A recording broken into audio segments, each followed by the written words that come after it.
Okay, so I think everybody have heard about this as the movie that made people not want to go into the ocean, that made people afraid to go to the ocean.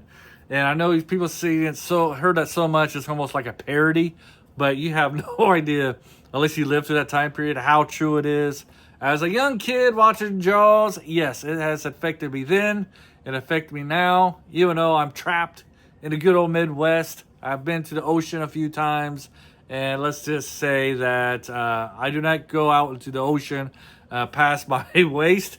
And a lot of it's because of this movie, and the other small percentage is because of the National Geographic and seeing the big creatures that live in the ocean. So I guess I got trauma. I guess I got a phobia, a ocean phobia. I don't know. But this movie definitely played a huge part. And of course, it begins with the iconic scene at the beginning with the woman kind of like swimming, and then Jaws coming up and grabbing her. I think that has been parodied a lot.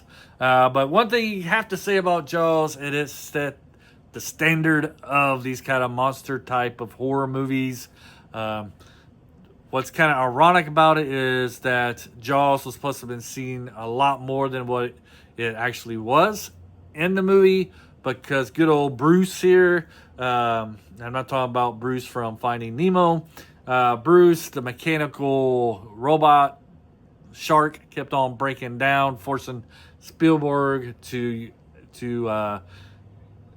not be able to use it as much as he wanted to, which caused a lot more tension for the movie and build up the hype. So once you did see Jaws, it was kind of scary to the fullest.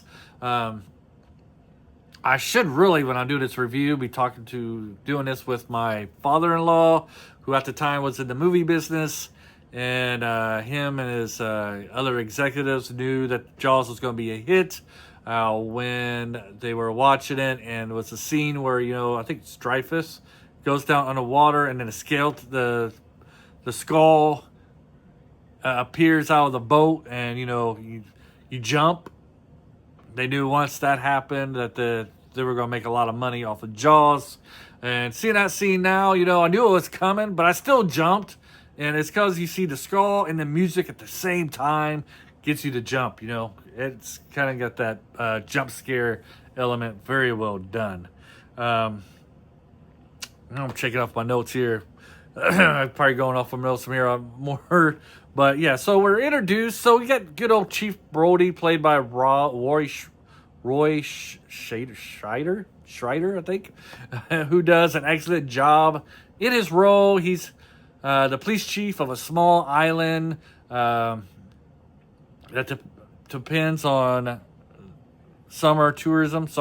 After the first attack, he wants to shut down the beaches. So once that girl gets killed, his first instinct, shut down the beaches, try to find what happened to her, and if it is a shark attack, what do we do to protect people from future shark attacks? Of course, you got the little politics playing in the background.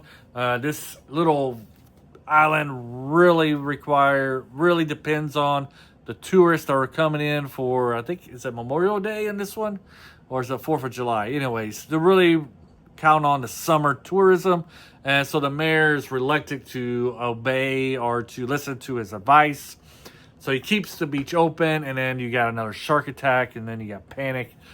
So I do like how they got the politics behind here and a little bit of a reason why to keep the beach open. I mean, it is plausible and understandable why they would be hesitant to shut down the beaches. So you're kind of putting a risk and reward factor in here.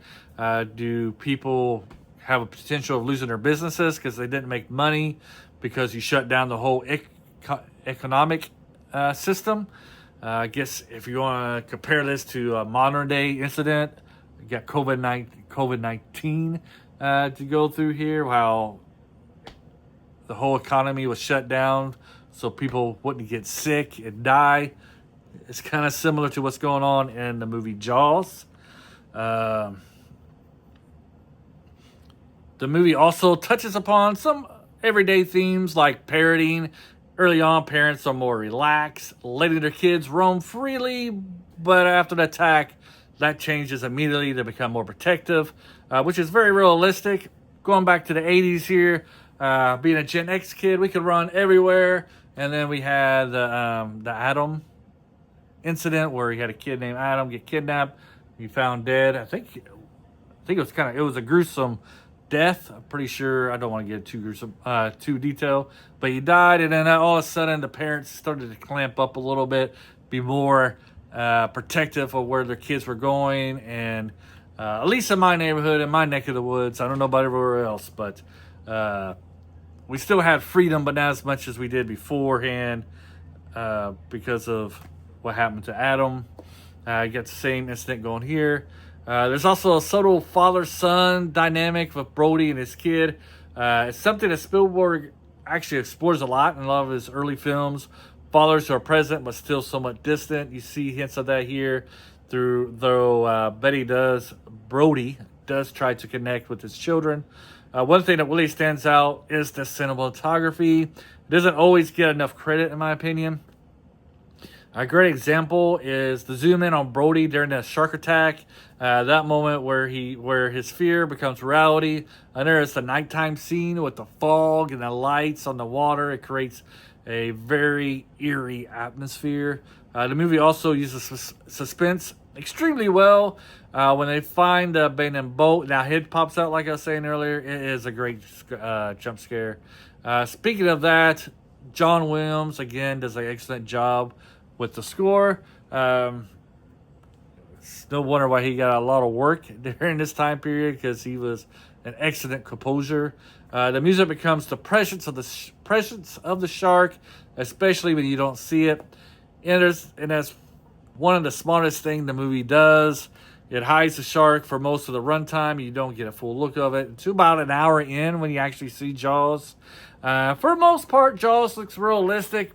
But there at the end, the final scene, he does kind of look very phony and fake when he finally kind of jumps onto that small boat. You're like, oh, that is totally a fake shark. You kind of can tell. But that part, your imagination is so invested into it, you don't really care that much that he looks fake. Now, if that scene was the first scene of the movie, it would completely destroy the myth, the legend of Jaws. Other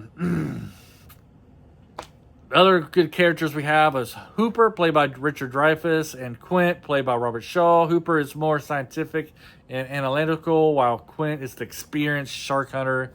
At first, they don't get along, but there's a great moment where they bond over their scars. Get the good old scar scene, sharing stories and injuries. Brody himself is afraid of water, which is another dimension to that character. It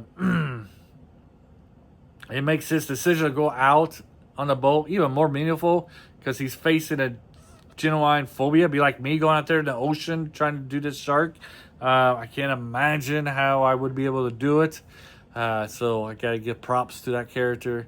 There are also smaller details that add realism. Hooper drops key items like the shark tooth. The dude has butterfingers throughout the whole movie.